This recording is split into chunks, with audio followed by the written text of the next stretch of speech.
Hey, what's up everybody? Social Reefer here, and welcome to my YouTube channel. As usual, you guys already know I gotta give a big shout out to everybody that's been showing love and support. Thank you for engaging in the comments, hitting the thumbs up, subscribing to my channel. I really appreciate you guys.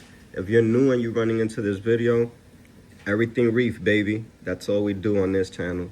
You know, I try to teach you guys everything that I learned through my experience, and I also try to learn from you guys through the engagements that we have in the comments.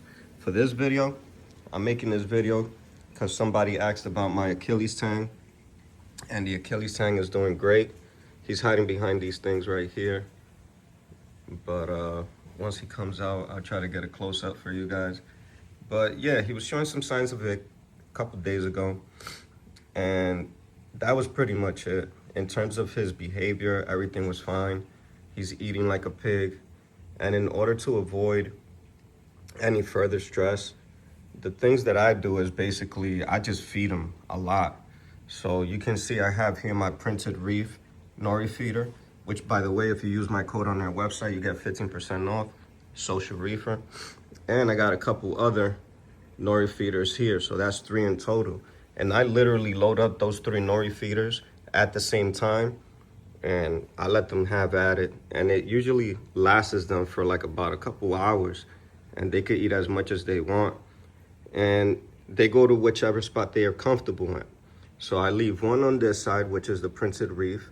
I leave one over here on this side of the glass, and then I literally leave one on the other side of the glass on that side. But yeah, the fish is doing great. You know, that's all you have to pretty much do. In order to give your fish the best possible chance to combat ick, you got to help them boost a strong immune system, and you help them boost a strong immune system by feeding them a lot of good, healthy foods. So on top of the nori, I do dip the nori in Celcon, which I have in my fridge. I would have showed it to you guys, but I got my hands full right now with my baby. But yeah, man, everything is going great. As far as the in-tank antibiotic treatment, I still haven't had any negative effects, guys. You know, I test my nutrients regularly, and they're reading pretty well, as they normally do. You know, I try to get my phosphates a little bit lower, but the phosphates, you know, they're at 0.10, and my nitrates, I believe, were at 7. So things are pretty well for the most part, and the corals are super happy. My lights aren't even on yet. And you can see they're nice and fluffy, super fluffy. All the corals, all the torches are open. The gani's showing really good extension. It's really good, actually. You know, I don't have no complaints. Did I get any benefit from doing the in-tank treatment? I can tell you, I've seen my gani open up much more than it has been in the past few weeks after the treatment, and this one in particular. So I'm very happy for the results, because that gani was the main reason why I did the treatment, along with this torch that had a head that was pretty much melting away, and it made a full recovery already as well. You know, but those are only the noticeable differences that I've seen. There could have been a lot of other benefits that I'm still not aware of. What I did after the treatment was very straightforward. I reseeded my tank with beneficial bacterias.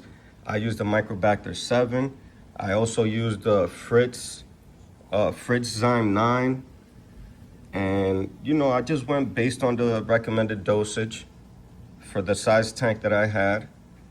And just the other day, I got in a nice collaboration with Algae Barn.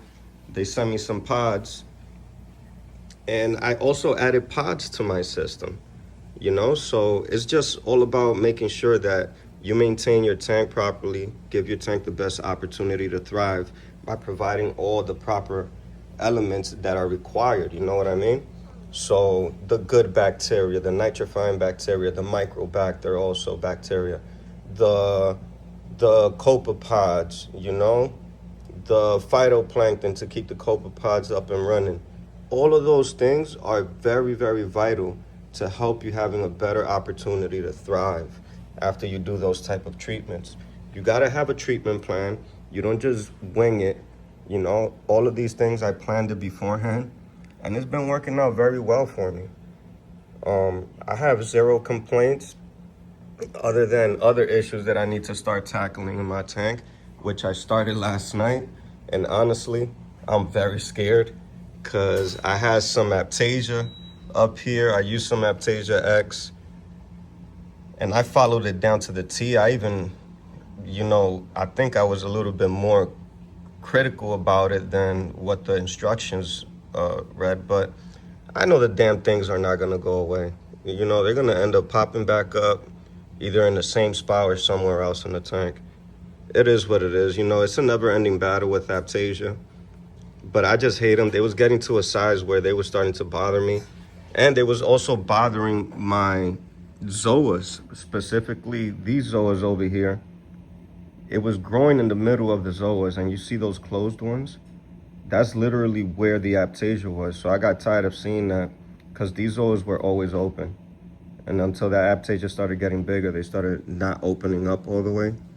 So I decided to, you know, have at it, use the aptasia X. And then once I went for that one, I started hunting for the other ones. I was like, I might as well go for all of them since I'm already messing with this one. And there was a few on the back over here where my Rastazoa bridge is, and I went at those two. You know, I did a small water change after the treatment. So what I did was turned off all the flow, turned off all the pumps, wave makers, everything. There was zero flow in the tank. I used the aptasia X. After I used the aptasia X, which no matter how careful you try, it's not gonna be perfect. They want you to aim this thing directly into the mouth of the aptasia. And you gotta be Kobe Bryant. You can't miss, you know? And it's hard to aim it into their little mouths, and they react immediately once you touch them. But I got a couple of them good, but then a couple of them was questionable. You know, it's not an easy thing to do. But I did as best as I could. Then I got a small little narrow hose, and I siphoned out the areas where the aptasia X was used. And I also went in manually and, you know, I checked if there was any debris or residue left behind, which honestly there was, even after I followed the instructions down to the T. So I got some super microscopic tweezers and I got whatever residue was left behind of the aptasia. But I know for a fact them damn things are gonna spread anyways. It is what it is. You know, I did my best, and if I didn't do nothing about it, it was gonna keep growing anyway. So, you know, I'll figure out in the next months to come where they're gonna start growing back out again and see what I'll do at that point. But until then, you know, I hate aptasia. I really do. I hate it to the death of me. They're annoying, they're ugly, and they bother your coral. All of the above. But yeah, outside of that, everything is going great. I got some new pickups, beautiful acropora. So I reorganized my SPS section and I added a few ones, but I still got to make space for like 5 more pieces up here. So let's see how I figure that out, because I'm running out of space. I shouldn't be buying more coral, and I'm still buying them anyways. But yeah, man, that's pretty much it. Everything else is going very fine. And right now it's just a matter of where I'm gonna place these coral and what I'm gonna do, you know, in the days to come. So until then, guys, that's pretty much it. Everything is doing great. I would show you the sump right now, but I'm very limited. As you can see, I got my baby, carrying the baby during this video. But yeah, man, everything is going great. I appreciate you guys for watching this video, if you stuck around for this long. And if you're new to the channel and you appreciate the game and everything I'm giving you guys, hit that thumbs up, subscribe, let me know what's on your mind, and we could chat it out. Peace out until the next one, guys.